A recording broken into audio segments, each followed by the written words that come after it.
हात जोडून आईला मन करा पवित्र, तरच सापडेल जीवनाचं सूत्र. ओ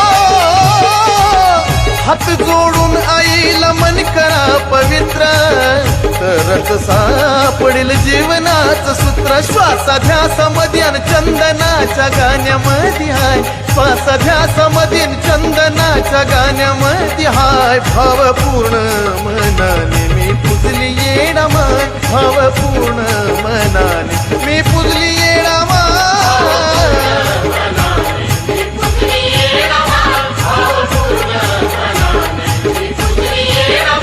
पैशा पाण्यामध्ये ना सोन्यामध्ये ना लेण्यामध्ये हाय, पैशा पाण्यामध्ये ना सोन्यामध्ये ना लेण्यामध्ये हाय. भावपूर्ण मनाने मी पुजली येडा माय, भाव